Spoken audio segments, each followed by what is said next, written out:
আসসালামু আলাইকুম। আজকে আমি আপনাদের সাথে মজাদার হাঁসের মাংসের একটি রেসিপি শেয়ার করব।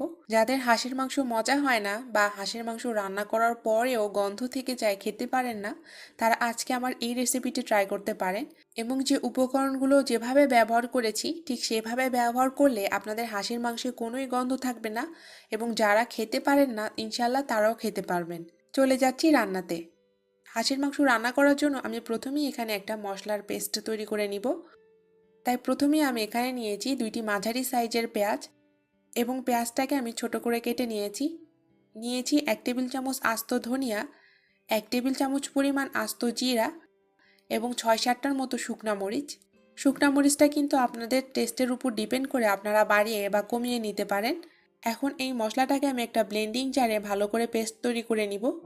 হাঁসের মাংসে ধনে, জিরে এবং শুকনা মরিচটা যদি আপনারা পেস্ট করে দেন তাহলে মাংসের ফ্লেভারটা অনেক ভালো আসবে এবং গ্রেভিটাও খেতে অনেক টেস্টি হবে। আমি এখানে মশলাটাকে পেস্ট করে নিয়েছি। এখন এটাকে একটা সাইডে রেখে দিচ্ছি। এছাড়াও আমি এদিকে নিয়েছি 1.5 টেবিল চামচ আদা বাটা, 1.5 টেবিল চামচ পরিমাণ রসুন বাটা, 1 টেবিল চামচ হলুদের গুঁড়া, 1 চা চামচ পরিমাণ গরম মশলার গুঁড়া। এখানে একটি হাঁস ভালো করে কেটে ধুয়ে পরিষ্কার করে নিয়েছি। এখানে প্রায় 1 কেজি পরিমাণ হাঁসের মাংস আছে। এখন এতে অ্যাড করে দিচ্ছি ধনে, জিরে, শুকনা মরিচ এবং পেঁয়াজের পেস্টটা, যেটা আমরা একটু আগে ব্লেন্ডারে ব্লেন্ড করে নিয়েছিলাম। এরপর এতে অ্যাড করে দিচ্ছি আদা রসুন বাটা, হলুদের গুঁড়া এবং গরম মশলার গুঁড়া।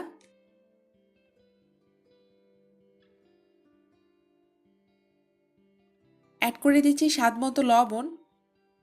ম্যারিনেশনের সময় চেষ্টা করবেন একটু পারফেক্টভাবে লবণ দেওয়ার, তাহলেই কিন্তু মাংসের ভিতরে ভালো মতো লবণটা ঢুকবে। এখন এই সমস্ত উপকরণ আমি মাংসের সাথে ভালো করে মেখে নিব। আমি খুব ভালো করে মশলাটাকে মাংসের সাথে মেখে নিয়েছি। এখন এটাকে আমি ম্যারিনেশনের জন্য রেখে দিব প্রায় 1 ঘন্টার জন্য। আপনারা চাইলে কিন্তু আরও বেশি সময় এটা রাখতে পারেন, তবে মিনিমাম 1 ঘন্টা রাখার চেষ্টা করবেন। এতে করে কিন্তু মশলার ফ্লেভারটা মাংসের ভিতরে খুবই ভালো মতো ঢুকবে এবং মাংসে কিন্তু কোনো ব্যাড স্মেলই আসবে না। আমি এই মাংসটাকে এখন ম্যারিনেশনের জন্য একটা সাইডে রেখে দিচ্ছি। প্রায় 1 ঘন্টা পর হাঁসের মাংসটা ম্যারিনেট করা হয়ে গেছে। এখন এটা আমি রান্না করতে চলে যাব। একটি কড়াইতে আমি দিয়ে দিচ্ছি 1/4 কাপ পরিমাণ তেল। আমি এখানে সরিষার তেল ব্যবহার করেছি। খুব বেশি তেল দেওয়ার প্রয়োজন নেই, কারণ হাঁস থেকেও কিন্তু প্রচুর পরিমাণে তেল বের হবে। তাই শুরুতেই যদি আপনারা খুব বেশি কুকিং অয়েল ব্যবহার করেন তাহলে রান্নাটা অনেক বেশি অয়েলি হয়ে যাবে। এখন এতে আমি দিয়ে দিচ্ছি গরম মশলার ফোড়ন। গরম মশলার মধ্যে আমি এখানে নিয়েছি 6টা এলাচ, 7টা লং, 5-6 টুকরার মতো দারচিনি এবং 2টা তেজপাতা। আমি এখানে খুবই সাধারণ মশলা মাংস রান্নায় ব্যবহার করছি।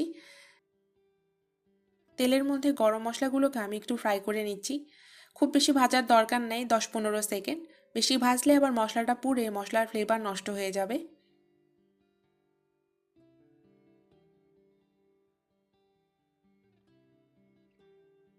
অ্যাড করে দিচ্ছি 1 কাপ পরিমাণ পেঁয়াজ কুচি।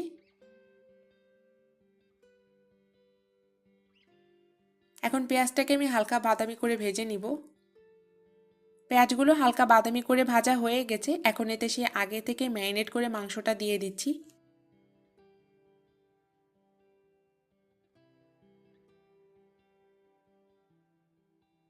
কড়াইতে দিয়ে মাংসগুলোকে আমি খুব ভালো মতো নেড়ে চেড়ে মিশিয়ে নিচ্ছি।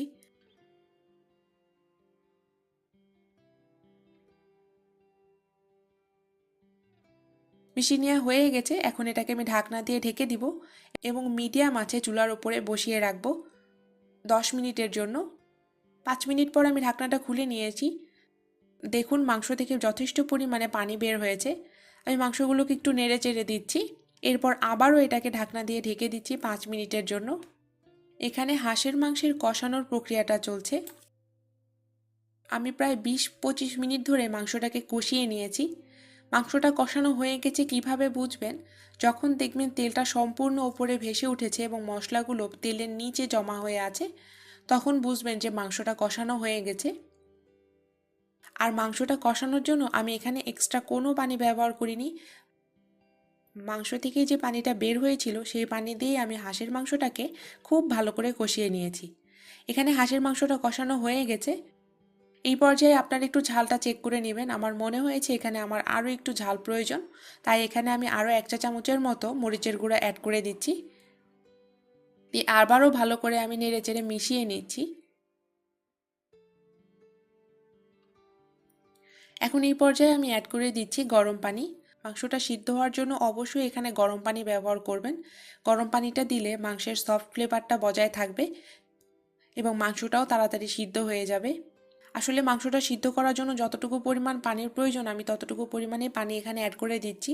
পানিটা দিয়ে আমি হাঁড়িটাকে ঢাকনা দিয়ে ঢেকে দিব এবং চুলার জালটাকে মিডিয়াম লো করে এটাকে চুলার উপরে বসিয়ে রাখবো, যাতে এটা আস্তে আস্তে হতে থাকে।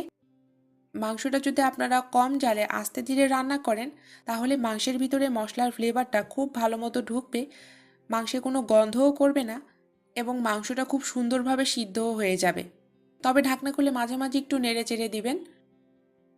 আমার হাঁসের মাংস রান্নাটা হয়ে গেছে। দেখতেই পাচ্ছেন তেলটা একদম উপরে ভেসে উঠেছে এবং মশলাটা নিচে জমাট বেঁধে আছে। যেহেতু আমি হাঁসের মাংসটাকে ভুনা করেছি তাই এই পর্যায়ে আমি চুলা থেকে নামিয়ে নিচ্ছি এবং আমার রান্না করা মাংসটাও কিন্তু একদম প্রপারলি সিদ্ধ হয়ে গেছে। যদি রান্নার একদম শেষ পর্যায়ে আপনারা দেখেন আপনাদের মাংসটা সিদ্ধ হয় নাই, তাহলে আপনারা এখানে আরও সামান্য পরিমাণে গরম পানি দিয়ে মাংসটা সিদ্ধ করে নেবেন। কখনোই রান্নার মাঝে বা রান্নার শেষে ঠান্ডা পানি তরকারিতে অ্যাড করতে যাবেন না, তাহলে কিন্তু মাংসটা খুব বেশি সফট হবে না। আমার রান্না করা মাংসটা একদম হয়ে এসেছে। এখন এটাকে আমি ঢাকনা দিয়ে ঢেকে দিব এবং চুলাটা বন্ধ করে দিব। আমি এটাকে 2-3 মিনিট একটু চুলার ওপর রাখবো যাতে তেলটা সম্পূর্ণভাবে ওপরে ভেসে ওঠে। এরপর আমি একটা সার্ভিং ডিশে এটাকে সার্ভ করে নিব। আমি তরকারিটাকে একটা সার্ভিং প্লেটে ঢেলে নিচ্ছি। দেখিয়ে বুঝতে পারছেন আমার রান্না করা মাংসের কালারটা কতটা সুন্দর এসেছে। আমি যেভাবে হাঁসের মাংস রান্নায় মশলার উপকরণ এবং পরিমাণটা বলেছি সেম টু সেম ফলো করবেন। আশা করছি আপনাদের রান্না অনেক সুন্দর এবং অনেক ফ্লেভারফুল হবে। আমার হাঁসের মাংস রান্নার ভিডিওটি যদি আপনাদের ভালো লেগে থাকে তাহলে ভিডিওটিতে অবশ্যই একটি লাইক দিবেন এবং আমার চ্যানেলটি সাবস্ক্রাইব করে আমার চ্যানেলের পাশে থাকবেন।